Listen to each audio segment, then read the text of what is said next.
Hello दोस्तों, जय हिंद। वेलकम बैक टू द सरकारी exam fighter YouTube channel. SSC ने हाल ही में एसएससी जीडी का नोटिफिकेशन जारी कर दिया है। और आपको उसमें ये भी बता दिया कि आपका एग्ज़ाम कब होगा। आपका एग्ज़ाम होगा जनवरी में। आपके पास टाइम बहुत कम बचा है। 1 नवंबर का महीना बचा है, 1 दिसंबर का महीना बचा है। तो 2 महीने आपके पास टाइम है आपका प्रिपरेशन करने का। तो इस वीडियो में हम लोग करने वाले हैं रीजनिंग के प्रैक्टिस क्वेश्चन को। देखिए, इसमें चेंजेस इन्होंने किए हैं। पहले चेंजेस मतलब 25 क्वेश्चन आते थे रीजनिंग के, लेकिन अब क्या किया है इन्होंने, अब चेंज करके 20 क्वेश्चन कर दिया है। लेकिन इनके जो नंबर हैं, मार्क्स हैं, उनके कितने हो जाएंगे 40, यानी कि 20 क्वेश्चन 40 नंबर के। पहले 25 क्वेश्चन आते थे 25 नंबर के। तो इस तरीके से इन्होंने चेंजेस किए। मैंने सारा पैटर्न आपको एक वीडियो में बता दिया है, तो आप लोग उसको देख सकते हो। तो इस वीडियो के क्वेश्चंस को देखते हैं। देखिए, जो क्वेश्चन आपको कराए जा रहे हैं वो सबसे पहले आपको खुद से सॉल्व करके देखना है, और फिर उसके बाद इस क्वेश्चन का सॉल्यूशन देखना है। ठीक है। देखिए, आज का पहला क्वेश्चन आपके सामने है। इस क्वेश्चन को आप लोग सॉल्व कर सकते हैं। देखिए, इसमें एक ऐसे कह रहे हैं कि एक निश्चित कूट भाषा में जो ब्रिंग है, इसको इस प्रकार से लिखा जाता है, THING, थिंग को इस प्रकार से लिखा जाता है। और उसी कूट भाषा में लीव को किस प्रकार से लिखा जाएगा, किस प्रकार से कूटबद्ध किया जाएगा। इसी प्रकार से आपके एग्जाम में भी क्वेश्चन आने वाला है, और अच्छे लेवल का क्वेश्चन आएगा इस बार। ठीक है, तो आपको सॉल्व करना है। देखिए, सबसे पहले आपको क्या करना है, आपके एग्जाम में ऐसा क्वेश्चन आए तो सबसे पहले इसको नोट करना है, BRING। ब्रिंग को इसने नोट किया। अब देखिए, इसमें इन्होंने कोड क्या लिखा है, इस तरीके से इसका कोड लिखा है। अब हम डायरेक्ट बताएंगे कि इसका कोड कैसे किया है। तो सबसे पहले आपको देखना है क्या करना है, सबसे पहले इसको रिवर्स में लिखना है। रिवर्स में कैसे, G से स्टार्ट करेंगे, फिर उसके बाद N, फिर उसके बाद I, फिर उसके बाद R, फिर उसके बाद B। तो रिवर्स कर लिया है। अब रिवर्स में क्या करना है, इसके जो अपोजिट हैं उनको लिखना है। यानी कि G का अपोजिट होता है T, N का अपोजिट होता है M, I का जो I अपना यहाँ पे क्या है, I एक वोवेल है, तो वोवेल को इसमें इन्होंने चेंज नहीं किया है। ठीक है, वोवेल को चेंज नहीं किया है, तो I का I ही रहेगा। ठीक है, उसके बाद अपना R है, R का अपोजिट क्या होता है, I होता है। B का अपोजिट होता है Y। ठीक है, अब इसमें क्या कर सकते हैं, इसमें इसके कोड को लिखना है बस। बी अपना जो अपना टी है वो अपना 20 नंबर पे आता है, एम अपना 13 नंबर पे आता है, आई अपना 9 नंबर पे आता है, फिर से आई अपना फिर से 9 नंबर पे आएगा, और बाई अपना आएगा 25 नंबर पे। अब आप लोग देख सकते हो ये वाला कोड और ये वाला कोड दोनों मैच कर रहे हैं। तो एक तरीका मैंने आपको बताया है कि सबसे पहले क्या करना है, इसको जो आपके सामने एक स्पेलिंग दी गई है उसको रिवर्स करना है। उसके बाद स्पेलिंग के जो रिवर्स किया है उसका अपोजिट, मतलब जो अपने लेटर हैं उनके अपोजिट लिखना है, और अपोजिट लेटर की क्या करनी है, नंबरिंग करनी है। तो इस तरीके से यहाँ पे इसमें किया गया। और एक चीज का आप लोगों को क्या खास ध्यान रखना है कि जो आई है वो जो अपना वोवेल है यानी कि स्वर है उसको चेंज नहीं करना है। उसी प्रकार से इसमें थिंग में भी किया गया है, आप लोग उसको भी चेक कर सकते हो। मैं यहाँ पे डायरेक्ट किसका बताने वाला हूँ, LEAVE। तो LEAV और E। अब देखिए, यहाँ पे पहले तो इसको रिवर्स करना है। पहले आप इसको रिवर्स करेंगे तो E से स्टार्ट होगा, फिर उसके बाद V आएगा, फिर उसके बाद A आएगा, फिर E आएगा, फिर उसके बाद L आएगा। अब देखिए, यहाँ पे E क्या है, E एक वोवेल है तो ये चेंज नहीं होगा, तो E का A ही रहेगा। लेकिन V क्या है, V एक कॉन्सोनेंट है यानी कि व्यंजन है, तो ये चेंज हो जाएगा, और इसका अपोजिट क्या होता है, V का अपोजिट होता है E। ठीक है, अब इसके बाद A है तो A भी एक वोवेल है, तो A जैसा का तैसा रहेगा। उसके बाद E है तो E 5 नंबर पे आता है, तो E अपना वोवेल है तो ये भी अपना जैसा का तैसा ही रहेगा। लेकिन L का अपोजिट हो जाएगा O। अब देखिए, E अपना 5 पे आता है, E अपना फिर से 5 पे आएगा, A अपना कितने पे आएगा, 1 पे आएगा, और E 5 पे आएगा, और O कितने पे आएगा, 15 पे आएगा। तो देखिए, इसका कोड जो बनेगा वो इस प्रकार से इसका कोड बनेगा, 55 15 15। तो देखिए, अब जो ऑप्शन है वो कौन से आपके ऑप्शन दिख रहा है, तो जो ऑप्शन सी आपको दिख रहा होगा 55 15 15, जो ऑप्शन सी है इसका, वो इसका करेक्ट आंसर होने वाला है। तो आपको मात्र कुछ सेकंड्स लगने वाले हैं इस क्वेश्चन को सॉल्व करने के लिए। वो तो आपको समझाना था, इस वजह से मैंने आपको इतना टाइम देके समझाया कि आपको अच्छे से समझ में आ जाए और एग्जाम में कोई भी कन्फ्यूजन नहीं हो। ठीक है, तो यहाँ पे इसका करेक्ट आंसर हो जाएगा ऑप्शन नंबर सी। ठीक है, नेक्स्ट क्वेश्चन देखते हैं। तो नेक्स्ट क्वेश्चन को भी आप लोग सॉल्व कर सकते हैं। देखिएगा, इसमें कह रहे हैं कि दी गई 4 संख्याओं में से 3 एक निश्चित तरीके से एक समान है जबकि एक भिन्न है। तो भिन्न संख्या का चयन कीजिए, यानी कि जो आपकी सबसे अलग संख्या है इनमें से उसका चयन करना है आपको सबसे पहले। तो इसमें देखिए, कई सारे मतलब लॉजिक और कई सारे तरीके हो सकते हैं इसको सॉल्व करने के। तो मैं यहाँ पे सबसे पहले आपको 2 तरीके बताने वाला हूँ। आप लोग सबसे पहले क्या करो, इसका सबसे पहले आपके सामने लिखा है 261 पहला ऑप्शन। तो आप इनके जो अंक हैं उनको जोड़ दो, जैसे 2 + 6 + 1। तो इसका योग कितना होना है, इसका योग होने वाला है कितना, 9। ठीक है, उसके बाद आप लोग देख सकते हो यहाँ पे 2 7 और 7। अब इसके जब योग को देखेंगे तो 7 और 7 14 और 1 14 और 2 कितना हो जाएगा 16 हो जाएगा। उसके बाद आप लोग यहाँ पे देख सकते हो तो 7 और 2 10 और 1 कितना हो जाएगा 7 और 2 9 और 1 10 हो जाएगा यहाँ पर योग इतना। और उसके बाद 233 देखा तो 233 इसका योग कितना होगा, अंकों का योग होगा 8। ठीक है, अब आप लोग देख सकते हो कि जो 8 है और जो 10 है और जो 16 है क्या है, एक सम संख्याएं हैं। सम संख्याएं क्या होती हैं, जो 2 से डिवाइड हो जाएं वो होती हैं सम संख्याएं। ठीक है, लेकिन आपने देखा यहाँ पे जो 261 यानी कि 9 है तो वो क्या है, एक विषम संख्या है। तो यहाँ पे हमें सबसे अलग दिखाना था, सबसे भिन्न दिखाना था, तो सबसे भिन्न कौन सा हो जाएगा 261 हो जाएगा। अब 261 हो गया, वो इसका करेक्ट आंसर हो गया। ठीक है, अब एक तो ये तरीका हो गया। उसके बाद एक तरीका ये हो सकता है कि सम वाला आपको कॉन्सेप्ट समझ में नहीं आ रहा है तो आप लोग क्या करो, इनके जो नंबर्स हैं उनको आप लोग जोड़ करके चेक कर लो। तो सबसे पहले आपको ये चीज़, जो आपका 3 का विभाज्यता नियम होता है, 3 से आप लोग कैसे, जो अपना केवल जो 261 है वही केवल 3 से डिवाइड होगा। आप लोग इन सभी ऑप्शंस को चेक कर सकते हो, 3 से डिवाइड नहीं होने वाले हैं, क्योंकि क्या है ये एक अभाज्य संख्याएं हैं। तीनों क्या है, एक अभाज्य संख्या है। उसके बाद जो 261 है वो 3 से डिवाइड हो जाएगा, इस वजह से ये भाज्य संख्या है तो ये अलग हो जाएगा। इसका आंसर क्या हो जाएगा 261। तो आपको डिसाइड करना है कौन सा, आपको लॉजिक देखना है, कौन सा तरीका आपको चूज करना है। ठीक है, नेक्स्ट क्वेश्चन देखते हैं यहाँ पे। सो नेक्स्ट आपके सामने क्वेश्चन है, इसमें बोल रहे हैं कि दिए गए विकल्पों में से उस संख्या का चयन कीजिए जो निम्नलिखित श्रृंखला में प्रश्नवाचक चिन्ह के स्थान को प्रतिस्थापित करेगी। तो देखिए अब आपके सामने इस प्रकार की एक सीरीज आ गई, एक श्रृंखला आ गई, तब आप लोग क्या करेंगे। तो सबसे पहले इसका जो तरीका होता है वो होता है डिफरेंस तरीका।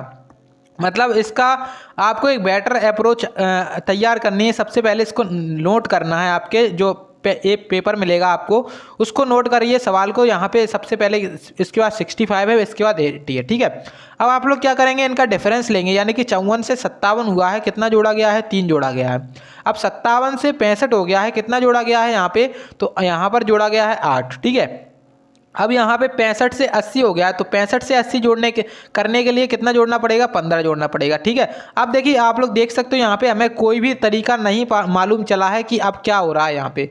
तो आपको क्या करना है, एक बार डिफरेंस फिर से ले लेना है। अब देखिए 3 से 8 हो गया है, तो 3 से 8 हुआ है तो कितना जोड़ा गया है 5 जोड़ा गया है। अब 5 जो अपना 8 है, 8 से कितना हुआ है 15, तो यहाँ पे 7 जोड़ा गया है। अब आप लोग एक चीज़ देख सकते हो कि यहाँ पे 5 था, यहाँ पर 7 हो गया। मतलब यहाँ पे क्या क्या हो रहा है, जो अपनी विषम संख्या है वो चल रही है, यानी कि 5 7। अब अगले स्टेप में कितना आएगा 9 आएगा, यानी कि अगर हम 15 में 9 जोड़ें तो यहाँ पे जो डिफरेंस आएगा वो कितने का आएगा 24 का आएगा, क्योंकि 15 और 9 हो जाएगा 24। और 80 में अब हमें 24 को जोड़ करके चेक करना पड़ेगा।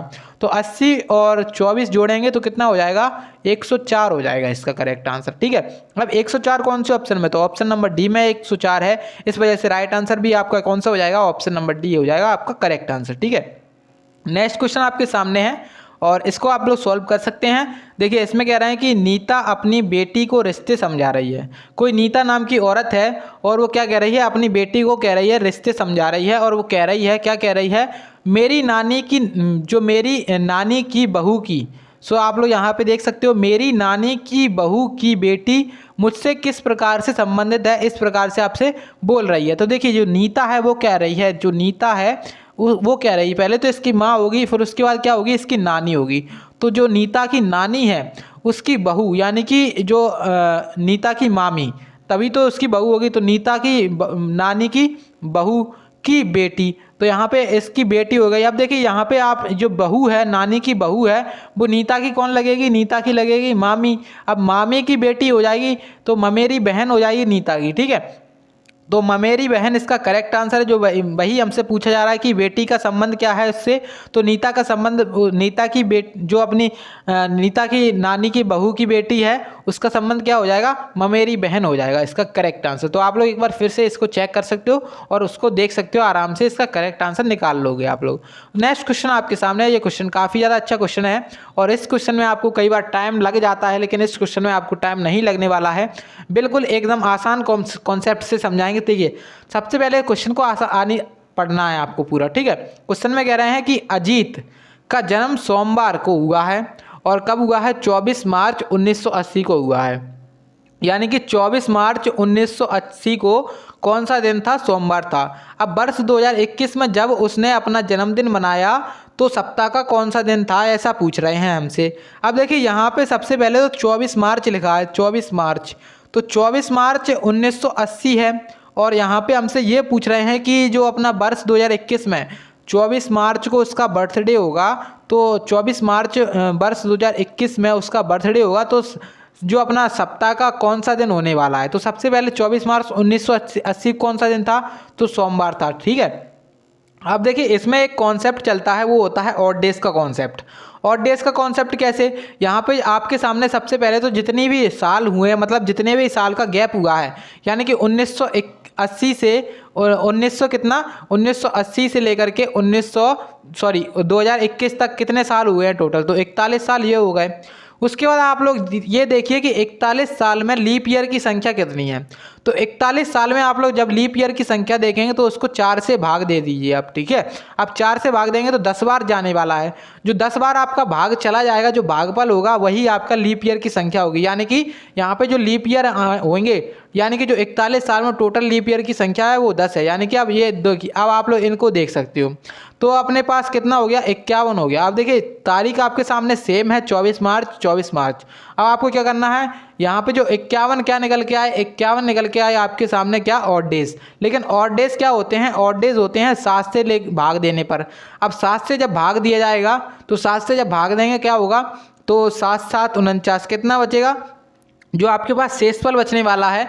शेषफल क्या बचने वाला है, शेषफल बचेगा 2। अब देखिए शेषफल 2 बच गया। यहाँ पे जो ऑड डेज की संख्या निकल के आई वो क्या निकल के आई, ऑड डेज जो विषम दिन होते हैं, ऑड डेज होते हैं, उनकी संख्या निकल के आई 2। यानी कि अब जो सोमवार है, यानी कि पहले जो आपको एक दिन दिया गया था सोमवार, उस सोमवार में आपको 2 जोड़ना पड़ेगा। तो सोमवार में 2 जोड़ेंगे तो सोमवार प्लस मंगल और एक हो गया बुध। यानी कि जो 24 मार्च 2021 को दिन था वो कौन सा था, बुधवार था। तो इसका करेक्ट आंसर क्या हो जाएगा, बुधवार इसका करेक्ट आंसर हो जाएगा। ऑप्शन नंबर 3 इसका करेक्ट आंसर है, ठीक है। तो कितने लोग इस क्वेश्चन को सॉल्व कर पाए थे, एक बार आप लोग मुझे कमेंट करके जरूर बताएंगे। तो देखिएगा, अगर आप लोग इसकी पीडीएफ चाहते हो तो पीडीएफ आपको मिल जाएगी। आप लोग टेलीग्राम चैनल ज्वाइन कर सकते हो, सरकारी एग्जाम फाइटर के नाम से टेलीग्राम चैनल है, आप लोग वहाँ पर जाकर के ज्वाइन हो जाना, तो आपको पीडीएफ मिल जाएगी, ठीक है। नेक्स्ट क्वेश्चन देखते हैं यहाँ पे।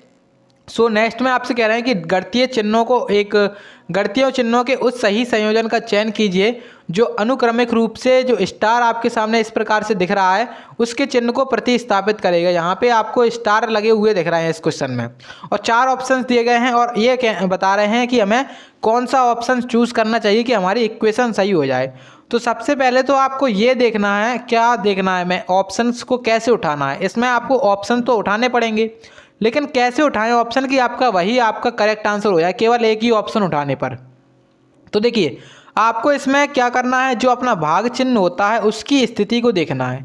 यानी कि भाग चिन्ह आपका डिसाइड करेगा कि आपका क्या आंसर होने वाला है। तो भाग चिन्ह को आप लोग एक प्रायोरिटी देंगे। जो भाग चिन्ह है उसको आप लोग इस प्रकार से प्रायोरिटी देंगे, जहाँ पर भी भाग चिन्ह लग जाए और पूरा पूरा भाग चला जाए उस ऑप्शन को आप लोग पहले उठाएंगे। यानी कि यहाँ पर अपना भाग चिन्ह देखिए, जैसे अपना भाग चिन्ह पहले वाले ऑप्शन उठाया आपने, और पहले वाले ऑप्शन में पहले ही नंबर पे भाग चिन्ह, यानी कि जो पहला स्टार है उसके स्थान पे क्या आएगा, भाग का चिन्ह आएगा। तो 25/15 करेंगे तो पूरा पूरा भाग नहीं जा रहा है, तो आप इस ऑप्शन को, मतलब जो ऑप्शन फर्स्ट है, इसको अवॉइड करेंगे, ठीक है। उसके बाद आप लोगों ने देखा सेकंड ऑप्शन, तो भाग चिन्ह को देखना है सबसे पहले। तो 16/21 करेंगे। तो देखिए भाग यहाँ पे इसका भाग तो जा नहीं रहा है, तो आप लोग इसको छोड़ दो। थर्ड ऑप्शन देखा आपने यहाँ पे, तो थर्ड ऑप्शन में क्या है, जो अपना तीसरा वाला स्टार है उसके जगह पे, यानी कि 5/4 हो जाएगा। तो ये भी भाग नहीं जा रहा, तो इसको भी अभी छोड़ दो फिलहाल के लिए। अपने उठाया फोर्थ ऑप्शन, तो फोर्थ ऑप्शन में उठाया सेकंड नंबर पे भाग है, यानी कि 15/5। तो यहाँ पे पूरा पूरा भाग जा रहा है और 3 बार जा रहा है। तो यहाँ पे इस इक्वेशन को उठा करके चेक करना है आपको, ठीक है। तो सबसे पहले यही इक्वेशन उठाएंगे, यानी कि ऑप्शन नंबर फोर्थ वाला। तो 25 + 15 / 5 × 4 - 16 = 21, ठीक है। ये चीज़ आपको लेकर के आनी है। अब आप लोग जो बोर्ड मास नियम होता है उसको जानते ही होंगे। तो यहाँ पे जब इसका भाग देंगे तो कितना हो जाएगा, 3 हो जाएगा, और यहाँ पे 4, और 25 + -16 बराबर में कितना लेकर के आना है, 21। तो 4 × 3 = 12, और 25 कितना हो जाएगा, 37 हो जाएगा। 37 में से 16 जाएगा कितना बचेगा, 21 बचेगा। तो 21 ही हमें लेकर के आना था, तो 21 ही आ गया। तो मतलब हमारा करेक्ट जो आंसर है वो हो जाएगा ऑप्शन नंबर 4 इसका करेक्ट आंसर। तो मैंने तरीका क्या बताया आपको, जो भाग चिन्ह है उसको देख करके चलना है। आपका भाग चिन्ह जहाँ पर भी सही से भाग दे दे, मतलब पूरा पूरा भाग चला जाए, उसको ऑप्शन को आपको पहले प्रायोरिटी देनी है, ठीक है। चलिए नेक्स्ट क्वेश्चन देखते हैं। और नेक्स्ट में आपसे कुछ इस प्रकार से कह रहे हैं कि दिए गए स्वरूप का ध्यानपूर्वक अध्ययन कीजिए और उस संख्या का चयन कीजिए जो उसमें प्रश्न चिन्ह को प्रतिस्थापित करेगी। तो देखिए अब हम इस क्वेश्चन को कैसे कर सकते हैं सॉल्व। इस क्वेश्चन को सॉल्व करने के लिए सबसे पहले तो आपको ये चीज़ देखनी है, इस स्वरूप को। आप लोग यहाँ पे आपके एग्जाम में इस प्रकार से लाइनें भी बन करके आ सकती हैं, ठीक है, बॉक्स के अंदर भी फिट हो सकता है ये। तो देखिए ये क्वेश्चन जो है ना वो कुछ अलग तरीके से, मतलब ये क्वेश्चन थोड़ा सा टाइप करने में मिस्टेक हुआ है ये क्वेश्चन, ठीक है। तो आप लोग इसको अभी फिलहाल के लिए इस क्वेश्चन को छोड़ सकते हो, क्योंकि ये क्वेश्चन हुआ है टाइप होने में मिस्टेक, क्योंकि ये क्वेश्चन कुछ इस प्रकार से था। तो मैं अभी आपको क्वेश्चन सही क्वेश्चन लिखने वाला हूँ। देखिए क्वेश्चन कुछ इस प्रकार से था, 32 और यहाँ पे 7 था, और यहाँ पर कितना था, 18 था, यहाँ पर 24 था, और यहाँ पे 5 था, ठीक है। उसके बाद यहाँ पर 30 था, और यहाँ पे 40 था, और यहाँ पे क्वेश्चन मार्क था। तो ये क्वेश्चन हुआ है थोड़ा सा टाइपिंग में मिस्टेक। आप लोग अब इस ऑप्शन मतलब ये इस क्वेश्चन को सॉल्व करें। यहाँ पे ये आपके सामने जो क्वेश्चन है उसको सॉल्व कर सकते हैं आप लोग। तो देखिए मैं एक बेटर अप्रोच बता रहा हूँ कि आप लोग इस क्वेश्चन को कैसे करेंगे। तो देखिए ये क्वेश्चन है, आप लोग इसको छोड़ो, ये गलत है, लेकिन ये क्वेश्चन सही है। अब देखिए यहाँ पे इसने किया गया है, तो इसमें कई सारे लॉजिक, कई अलग अलग लॉजिक लग सकते हैं, लेकिन जो अपना बेटर सबसे अच्छा लॉजिक है वो कुछ इस प्रकार से, जो अपनी बीच वाली लाइन है उसको क्या करना है, आपको 3 से मल्टीप्लाई करना है। बीच वाली लाइन को 3 से मल्टीप्लाई करना है, यानी कि जो अपनी 18 है, 18 × 3 करेंगे कितना हो जाएगा, 18 दूनी 36 और 18 3 हो जाएगा 54। तो 54 हो गया। अब 54 हो गया, यहाँ पे तीसरी जो बीच वाली लाइन है 54 हो गया। अब 54 में से इतना घटा देना है 24, यानी कि 54 में से 24 घटा देंगे, कितना बचेगा, 30 बचेगा, ठीक है। उसी प्रकार से 24 × 3 करेंगे तो कितना हो जाएगा, 72, यानी कि 72 हो जाएगा। और 72 में से 32 जाएगा, कितना बचेगा, 40 बचेगा। अब हमें यहाँ पे निकालना है, तो यहाँ पे 5 का मल्टीप्लाई करना पड़ेगा पहले 3 से, तो 5 हो जाएगा 15, और 15 में से 7 जाएगा, कितना बचेगा, 8 बचेगा। तो क्वेश्चन मार्क के स्थान पे क्या आ जाएगा, 8 आ जाएगा, ठीक है। तो आप लोग इस क्वेश्चन को देख सकते हो, और जो आंसर है आपका वो क्या होने वाला है, इसका करेक्ट आंसर होने वाला है ऑप्शन नंबर जो अपना सेकेंड वाला है, इसका करेक्ट आंसर हो जाएगा, ठीक है, यानी कि 8, ठीक है। तो नेक्स्ट क्वेश्चन देखते हैं यहाँ पे। और नेक्स्ट में आपसे कुछ इस प्रकार से कह रहे हैं कि उस शब्द युग्म का चयन कीजिए जिसमें 2 शब्द उसी प्रकार से संबंधित हैं जिस प्रकार से निम्नलिखित शब्द युग्म में 2 शब्द संबंधित हैं, ठीक है। अब देखिए यहाँ पे आपके सामने इस प्रकार से क्वेश्चन दिया गया है कि अंतर्राष्ट्रीय योग दिवस जो कि होता है 21 जून को, 21 जून को क्या होता है, अंतर्राष्ट्रीय योग दिवस। अब ठीक है, तो ये आपको एक 4 ऑप्शंस दिए गए हैं। अब आपको ये चेक करना है कि अपना सही दिवस कौन सा है। तो सबसे पहले देखिए विश्व शांति दिवस, अगर आपको पता है तो अच्छी बात है, 15 अगस्त, लेकिन आपने देखा 15 अगस्त, और 15 अगस्त को क्या होता है, स्वतंत्रता दिवस होता है, स्वतंत्रता दिवस, ठीक है। तो स्वतंत्रता दिवस कब होता है, 15 अगस्त को, तो ये ऑप्शन गलत हो गया। राष्ट्रीय विज्ञान दिवस देखा आपने, तो राष्ट्रीय विज्ञान दिवस कब होता है, तो 28 फरवरी को राष्ट्रीय विज्ञान दिवस होता है, ना कि 28 मार्च को। उसके बाद देखा राष्ट्रीय जल दिवस, तो राष्ट्रीय जल दिवस कब होता है, तो राष्ट्रीय जल दिवस होता है 22 मार्च को, ठीक है। तो इस तरीके से आपका जो करेक्ट आंसर हो जाएगा वो हो जाएगा कारगिल विजय दिवस, यानी कि 26 जुलाई को कारगिल विजय दिवस के रूप में मनाया जाता है, ठीक है। अब देखिए जो अपना विश्व जल दिवस है वो 22 मार्च को मनाते हैं, और 28 फरवरी है, इसको क्या मनाते हैं, राष्ट्रीय विज्ञान दिवस मनाते हैं, और स्वतंत्रता दिवस 15 अगस्त को मनाते हैं।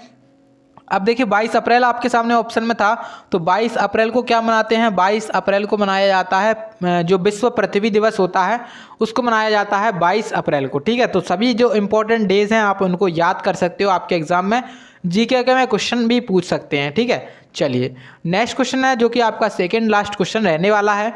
देखिए इस क्वेश्चन में आपसे कुछ इस प्रकार से कह रहे हैं कि आपके सामने इस प्रकार से एक सीरीज टाइप का दिया गया है, इसमें आपको ये बताना है कि ऐसे कितने अक्षर हैं जिनमें से प्रत्येक के ठीक पहले एक प्रतीक और ठीक बाद में एक संख्या है, ठीक है। तो आप सबसे पहले इसको जूम करेंगे, उसके बाद आप लोग इसको देखेंगे तो सबसे पहले इसको ये बताना है कि ठीक पहले एक प्रतीक और ठीक बाद में एक संख्या है, ऐसे अक्षर कितने हैं।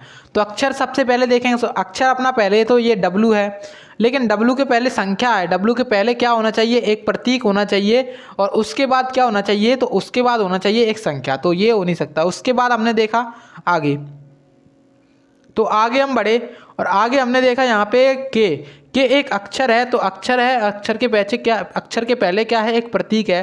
तो के उसके पहले एक प्रतीक यानी कि परसेंटेज, उसके बाद एक संख्या। तो ये एक हो गया अपना, तो एक जोड़ा ये हो गया, ठीक है, के वाला, और 3 जो अपना परसेंटेज के 3 है, एक जोड़ा ये हो गया। उसके बाद आगे बढ़ेंगे। अब आगे बढ़ा तो आपने देखा ये जे और जे अपना सिग्मा टाइप का दिख रहा है यहाँ पे, और इसके बाद है 1, क्योंकि जे अपना एक अक्षर है, उसके पहले एक प्रतीक है, उसके बाद में क्या है, एक संख्या। तो एक ये हो गया, ठीक है, 2 जोड़े हो गए आपके सामने। अब आगे बढ़ोगे आप लोग तो देखोगे कि ई, अब देखिए ई आपने देखा यहाँ पे, इसके पहले क्या है, एक प्रतीक है, इसके बाद में क्या है, एक संख्या। तो यहाँ पे जो टोटल पेयर्स की संख्या निकल के आएगी 3 निकल के आएगी। कौन कौन से होगा, एक हो गया अपना परसेंटेज के 3 वाला, उसके बाद अपना हो गया जे, और उसके बाद 1 है, इसके पहले क्या है, इस प्रकार से आपके सामने सिग्मा टाइप का लगा हुआ है, और एक अपना हो गया जो ई है, उसके बाद अपना 5 है, इसके बाद अपना बाई टाइप का इधर बना हुआ है, ठीक है। तो आप लोग 3 इसके जो है ना जोड़े देख सकते हो, ठीक है। तो इसका करेक्ट आंसर क्या हो जाएगा, 3 इसका करेक्ट आंसर हो जाएगा, यानी कि ऑप्शन नंबर 2, ठीक है।